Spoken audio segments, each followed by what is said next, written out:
नमस्कार, आपके साथ मैं हूं तेजस्वी चंडोक नैयर। विदेश मंत्री सुषमा स्वराज अमेरिका में हैं। वहां न्यूयॉर्क में उन्होंने भारत के दो पड़ोसी देशों को सख्त संदेश दिया है।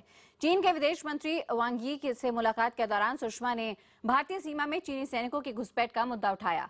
मुलाकात खत्म होने के बाद सुषमा स्वराज ने बताया कि एक समय सीमा तय हो गई है, जिसके तहत चीनी सेना भारतीय सीमा से वापसी शुरू कर देगी। सुषमा ने कहा कि आज से ही सीमा पर से चीन सेना के हटने का काम शुरू हो जाएगा। 30 सितंबर तक भारत की सीमा से चीनी सेना पूरी तरह से हट जाएगी। वहीं पाकिस्तान से बातचीत के मुद्दे पर बोलते हुए सुषमा स्वराज ने कहा कि भारत और पाकिस्तान के बीच बातचीत में रुकावट डालने के लिए पाकिस्तान ही जिम्मेदार है।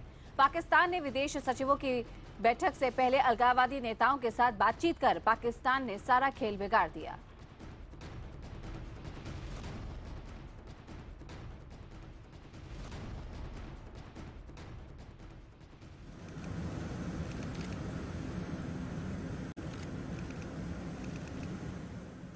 प्रधानमंत्री मोदी के अमेरिका पहुंचने से पहले भारत ने पड़ोसी मुल्कों को अपना कड़ा रुख दिखा दिया है।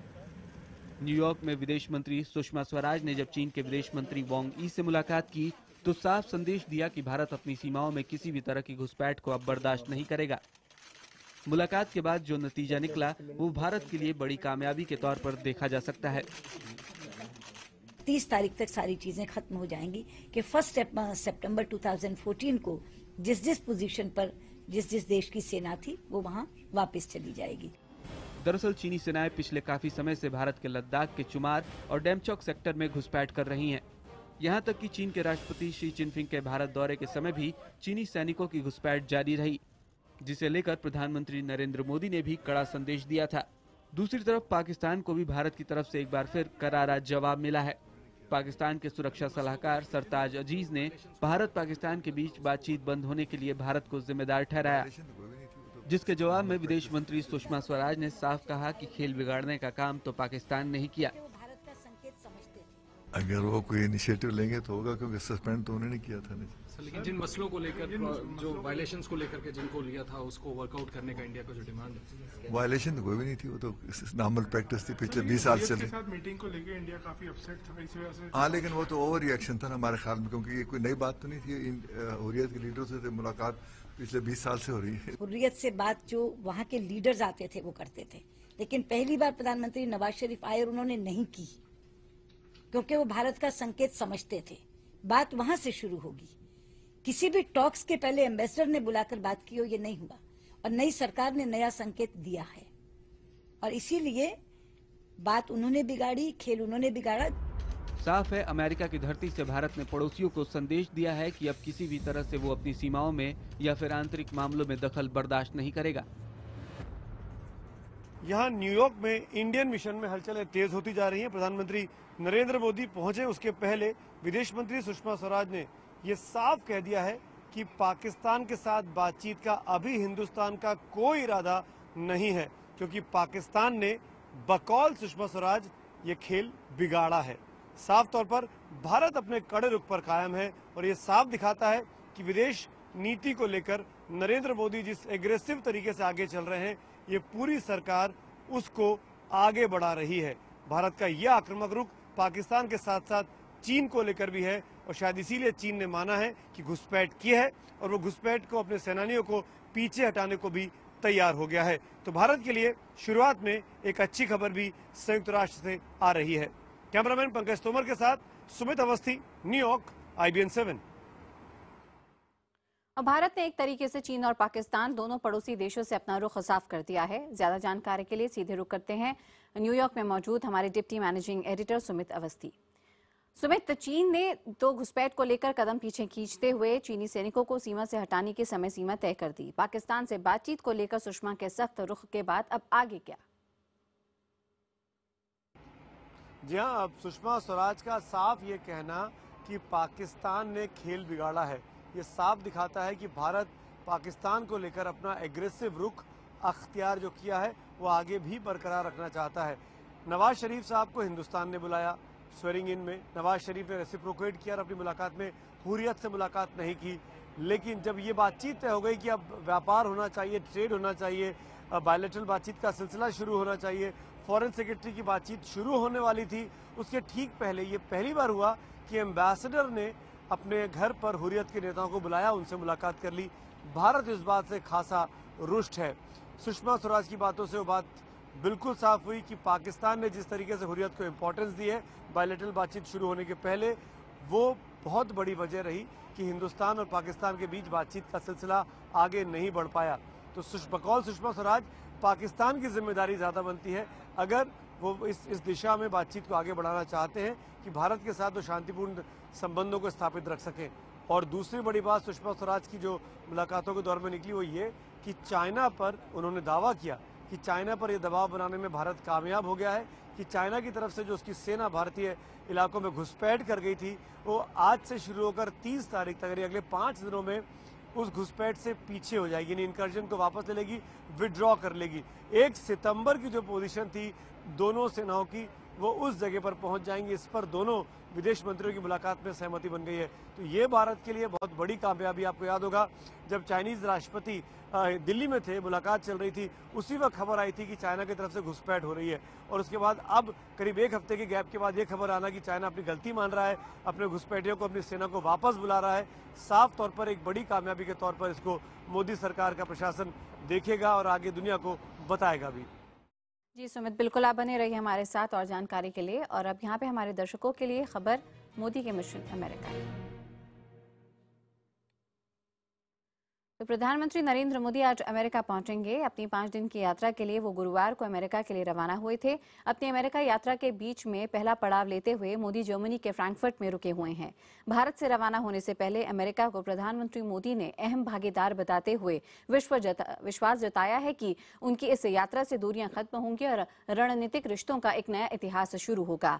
विपक्ष ने भी प्रधानमंत्री को शुभकामनाएं देते हुए यकीन जताया है कि उनकी अमेरिका यात्रा देश के हित में साबित होगी।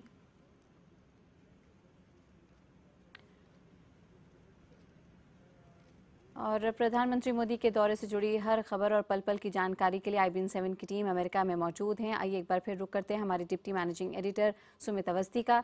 सुमित, मोदी आज अमेरिका पहुंचने वाले हैं, वहां मोदी किन प्रमुख मुद्दों को अपने भाषण में उठा सकते हैं?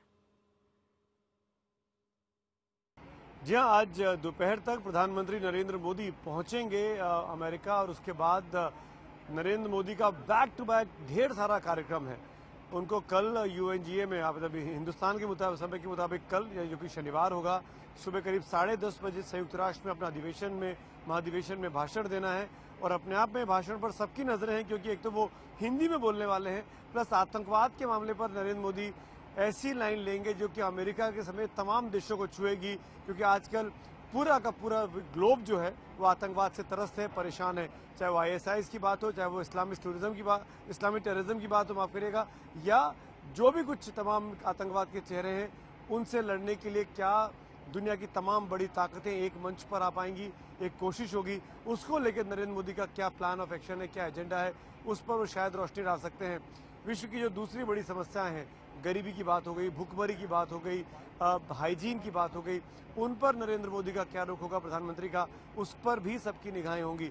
इस सब के बाद मैं बावजूद भी आपको बता दूं कि आज काफ़ी ज़्यादा तेज़ हलचल है। सुषमा स्वराज पहुंची हुई हैं 2 दिनों से, तमाम बायलैटरल्स कर रही हैं, तमाम मल्टीलैटरल मीटिंग्स कर रही हैं और बहुत सी जगहों पर सुषमा स्वराज को हिंदुस्तान के लिए अच्छी खबर भी उन्होंने सुनाई अपनी मीटिंग्स के नतीजों के तौर पर। जी सुमित, तमाम जानकारी के लिए आपका बहुत बहुत शुक्रिया। चलिए आगे बढ़ते हैं खबरों में और एक और अहम खबर जहां पे गुरुवार को 2 बड़े गठबंधनों में तलाक हो गया। बात कर रहे हैं महाराष्ट्र के 2 बड़े गठबंधनों की। पहले बात करते हैं बीजेपी शिवसेना गठबंधन की, जिसमें फूट पड़ गई है।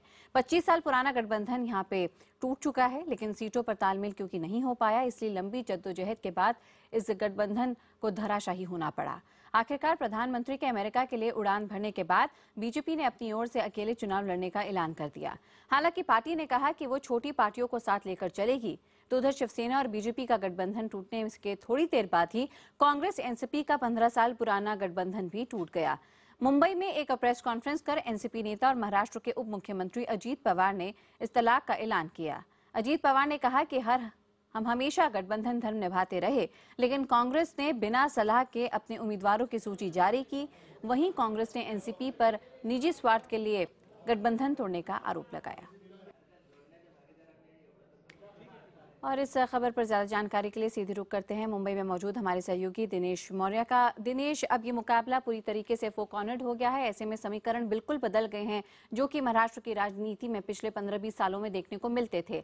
अब ऐसे में यहाँ पे क्या नई चीजें आप देखते हैं चुनावों के मद्देनजर?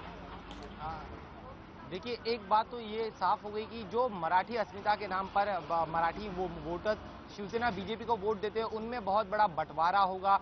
साथ ही में कांग्रेस एनसीपी जो है, जो अब तक सेकुलर वोटों की बात करती थी, सेकुलरिज्म की बात करती थी, वहां पे भी वोटों का बहुत बड़े पैमाने पर बंटवारा होगा। लेकिन सब में बीजेपी को शायद जरूर फायदा हो सकता है, सबसे बड़ी पार्टी बनकर उभर सकती है, क्योंकि उन्होंने लोकसभा चुनाव के दौरान से जो विकास का एजेंडा लिया था, गुड गवर्नेंस का एजेंडा लिया था, उसी को साथ लेकर वो आगे चल रहे और इस विधानसभा चुनाव में भी इसी मुद्दे को आगे लेकर चलने की बात बीजेपी की तरफ से की जा रही है। वहीं शिवसेना जो 25 सालों तक बीजेपी के साथ थी, बीजेपी को महाराष्ट्र में बढ़ने का जिसने मौका दिया, अब वो जख्मी शेर की तरह दिशा हमला बीजेपी के नेताओं पर हमला करने के लिए तैयार हो गई है। अब तक गठबंधन टूटने के बाद से उद्धव ठाकरे की तरफ से कोई भी प्रतिक्रिया नहीं आई है, लेकिन कल बीजेपी ने जिस तरह से शिवसेना को मझधार भी छोड़ा है, उसका जवाब देने के लिए एक सभा का आयोजन किया गया है, जिसमें उद्धव ठाकरे अपनी बात रखेंगे। और जो शिवसेना के बड़े नेता बता रहे हैं कि इस सभा के दौरान जितने तमाम मराठी वोटर जो अब तक हिंदुत्व और मराठी अस्मिता के नाम पर शिवसेना की वजह से बीजेपी को वोट देते आ रहे थे, उन सभी को एक लाने की कोशिश जो है शिवसेना की तरफ से की जाएगी। लेकिन इस 4 कॉर्नर लड़ाई का एक और दूसरा पहलू भी ये भी है कि जो राज ठाकरे इस पूरे विधानसभा चुनाव में अलग हुए, तो वो भी फिर एक बार नई तेजी के साथ मैदान में कूद चुके हैं। जी तेजस्वी। दिनेश, ऐसे में बीजेपी शिवसेना के साथ जो बाकी 4 छोटे दल जुड़े हुए थे, चाहे हम आरपीआई की बात करें, एसएसएस की बात करें, इन दलों का रुख क्या होगा, इस पर भी विचार करना काफी अहम हो जाता है। हालांकि बीजेपी कहती है कि वो छोटे दलों को साथ लेकर चलेगी, लेकिन इन दलों का कहीं भी होना शिवसेना और बीजेपी के लिए आने वाले दिनों में क्या अहम हो सकता है? देखिए, 4 जो छोटे दल है उनका बहुत बड़ा रोल हो सकता है। 4 में से 3 दल तो बीजेपी के साथ आ गए। आरपीआई ने अब तक फैसला नहीं किया है। आज आरपीआई बताएगी कि वो बीजेपी के साथ जाएगी या शिवसेना के साथ जाएगी। अगर इनके वोट बैंक की बात करें, एसएसएस स्वाभिमान क्षेत्रीय संगठन, उनकी किसानों पर बहुत बड़ी काफी अच्छी पकड़ है। धनगर समाज पर महादेव जानकर जिनकी आरएसपी है, उनकी भी काफी अच्छी पकड़ है। करीब 13.5% वोटर्स धनगर समाज के आते हैं। और उसी तरफ बहुत बड़े पैमाने पे दलित मतदाता भी है। विनायक मेटे की शिव संग्राम पार्टी, मराठा वोटर्स पर उनकी ज्यादा अच्छी पकड़ है। तो करीब 50 ऐसी सीटें हैं जहां पर ये जो 4 छोटे दल है वो अहम रोल प्ले कर सकती है। और इसी कैलकुलेशन के साथ बीजेपी ने शिवसेना के साथ गठबंधन तोड़ते वक्त इन सभी पार्टियों को अपने साथ लाने की कोशिश की, क्योंकि उन्हें पता है कि कुछ ऐसी जगह है जहां पर शिवसेना बीजेपी सालों से हारते हुए आ रही, वहां पर ये जो छोटे घटक दल है वो मेजर रोल प्ले कर सकते हैं। जी तेजस्वी। दिनेश, ऐसे में कई छोटे दल ये भी आरोप लगाते रहे हैं कि कहीं ना कहीं बीजेपी और शिवसेना के बीच जो गठबंधन टूटा है, कहीं उसके पीछे एनसीपी का हाथ तो नहीं, क्या पोस्ट पोल यहाँ पे कुछ और पार्टियों के बीच में अलायंस हो सकता है? ऐसे तमाम सवाल भी खड़े हो रहे हैं, इन पर भी आपसे तमाम अपडेट लेते रहेंगे। फिलहाल दिनेश, नजर बनाए रखिए। तमाम जानकारी के लिए आपका बहुत बहुत शुक्रिया।